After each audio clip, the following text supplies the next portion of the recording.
Listen up, get ready, I'm not gonna take no more. There's a revolution, a revelation going on in my soul. Buckle up, get ready, we're not gonna sit back. Okay, you citizens of the world, it's back to Live from the Heartland for the week of February 14th. I'm Michael James, and last week I brought you the sad news that our friend Gene Barge, the great musician from Chicago, well, originally he's from the East Coast, had passed away. And I was fortunate to get to know Gene through working in Andy Davis films. And Andy Davis, who is our next guest, I first heard his name when I was I was at the Towel Station at the Lincoln Belmont Y back in 1976 or so. And somebody said, "Hey, Andy Davis is looking for you." I said, "Who's that?"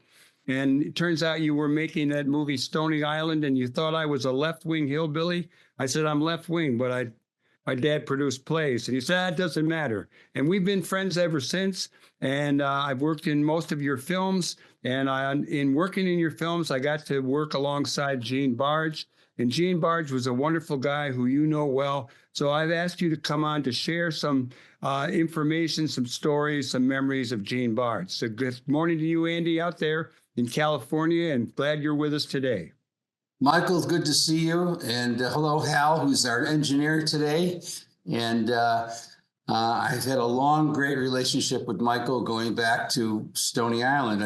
I needed to create a character who was a son of a bitch uncle to a young sax player. And it was based upon a character that Haskell Wexler had created in Medium Cool about Appalachians living in Uptown.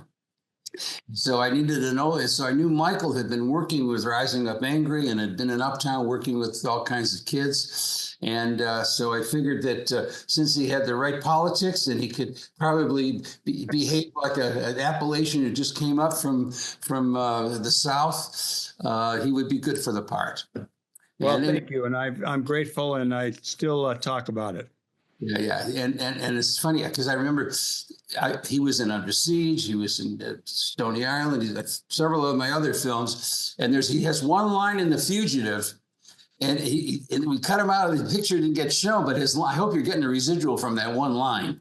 I give residuals, yeah. I basically said, "Hey, there's someone down here over here. I need a paramedic." And then when we're carrying him out, I say, "Hang in there, brother. We're going to get you out of here." That's Michael's voice. 12 days in North Carolina. Now wants to know what Gene looks like from The Fugitive when Harrison's being interrogated by Ron Dean and Joe Casala. Gene comes in. He's a detective, and they hand him a report. And he says, "Oh, my. Her skin was under his fingernails, and all this kind of information that thought that Harrison was involved in killing his wife." And then they say, "Book him." So Gina Barge, Gene's daughter, tells me that people used to recognize him on the street just from that profile shot of him, Anyway, Gene Barge was a legend. He was a wonderful, sweet man. He came from Norfolk, Virginia.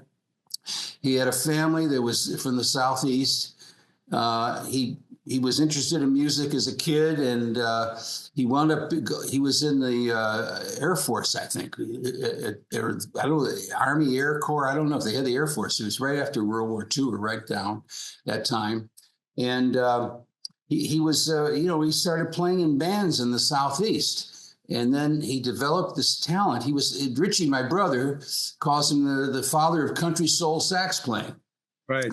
And he had great admirers like, Bruce Springsteen and Chuck D and Clarence Clemens. They all thought he was great because Gene played on Chuck Willis's C.C. Rider, which was a huge hit. And there's a great sax solo in it. And then Gary, the U.S. Bonds, there was a group called Gary the U.S. Bonds, and he played the solos on Quarter to Three and a bunch of other songs. He played it, Daddy G. That was Gene Barge. Daddy G was his nickname, see? And then he wound up coming back to the Midwest or South. He worked at Stax Records for a while, and then Chess Records brought him to Chicago to arrange and produce.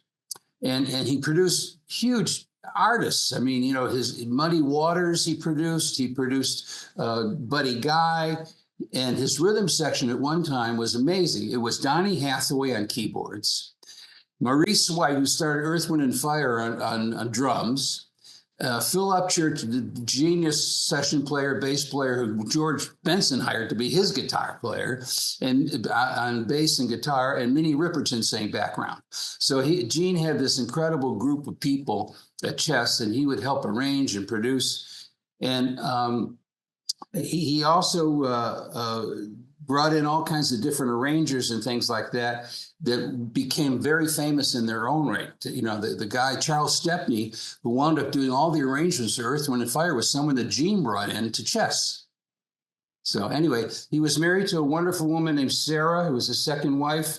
And he had a couple kids. His daughter, Gina, is a dear friend of mine who's been arranging all these events. And for his memorial, there's a big memorial on Monday at 7 o'clock at the Promontory, which is a club in Hyde Park. 5311 South Lake Park. Yeah. 5311. My brother's great band, the Chicago Cats, are going to be the house band, and a lot of great artists are going to come and sit in and play. So people should come. But anyway, Gene was beloved. He was like, you have him on the set. And, whether it was Harrison Ford or Tommy Lee Jones or something like that, everybody revered this guy because he was such a sweetheart and he was sort of a legend. I remember we were doing The Fugitive and we were shooting at the Hilton. And, we'd take a break for lunch and everybody was pretty burned out by then. We were at the end of our shoot. And so right around the corner from the Hilton was Buddy Guy's Legends, right? And Gene Barge knew Eddie Bow, who was friends with the Buddy, and he knew Buddy. And I had, get Tommy Lee Jones back here. We got to shoot, Anyway, so is that when you met Eddie Bow, or did you already? Because Eddie's another guy that appears in your movies, and Eddie Bow was a Teamster, and he worked doing driving, and he had such an incredible look that I put him in several movies, and. Yeah. And he's a sweetheart. I hope I get to see him. Hey, Andy, how did you first meet Gene or first hear about Gene? Well, there's a guy named Chuck Stepner who I guess was at his funeral, who I'm sure will be there Monday, who was a producer of commercials promoting CBS television shows. And he had done some work with Gene. I think Gene did a beer commercial with him once, right? We played the sax or helped produce the songs. And he knew I was making this movie. I don't know how I met Chuck. In LA, and he said, well, I needed an older mentor character, right? And he recommended Gene, and I met him. And at the time I met Gene, he had just finished producing and helping arrange the first Natalie Cole album.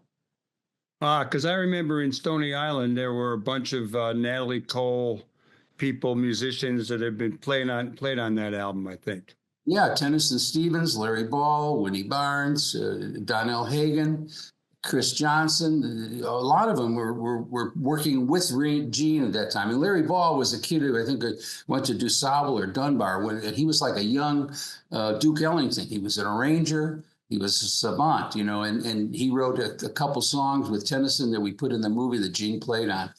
Anyway, so that's how I met Gene. And over the years, we just kept in touch. I remember when we did Under Siege, another film Michael's in, Yeah.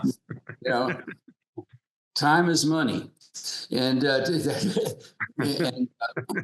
and I remember that Gene, we did a session with, we created a band that was going to be playing on this battleship. They were part of the guys who took over the battleship, right? Right. Jones's band was called Bad Billy and the Bale Jumpers, right? And Gene, we did a session one day in Mobile, Alabama, with my brother's band and Todd Robinson, this great singer, and Gene was there with Tommy, and it was really a hoot to see all them all working together. Well, those were some fun times working on your movies. What's your fondest memory of Gene? If I could pick it to you. Oh my God! Whether it was a performance, I remember the performance in Stony Island where he is playing the saxophone and wanders off and passes away. I don't want to give it away for the people who haven't seen it. There was a song called Song for Percy. And it was, we did everything live. It wasn't playback at all. And he just, he knew this was going to be his last thing. And this young Appalachian kid that you were the uncle to, George England Jr. Beat him up bad. It's terrible. I feel terrible watching it. Takes the solo over from Gene, but Gene nailed it. It's a beautiful solo. Andy, I want to thank you for coming on. I know you're going to be at Promontory Point on Monday the 17th. That's 5311 South Lake Park for concert memorial for Gene Barge. And I would be amiss if I didn't say that it was great to see you recently when you showed up with your new book called Disturbing the Bones that you and our other pal Jeff Biggers wrote. And you know me, I'm hoping that you make a movie out of that. And I know it started that way. We'll see what happens. But how's the progress on the book, Andy? Well, it's getting wonderful reviews. It's very hard to tell how many copies it's sold at this point, But I just want to thank you, Michael, because you introduced me to Jeff Biggers, whose family also moved to Uptown from Southern Illinois and Kentucky. And he became a wonderful writing partner with me on this interesting political thriller that's very relevant today in terms of what's going on in the sadness of what's going on in the world today. But it's a good political thriller, and I want to thank Michael for introducing me to my new partner. Well, I'm certainly hoping that they do make a movie because I know you're going to need some old withered guy, and I'm getting there. So I'll see you on Monday night, Andy. It's great to see you on Zoom. I like seeing you in person.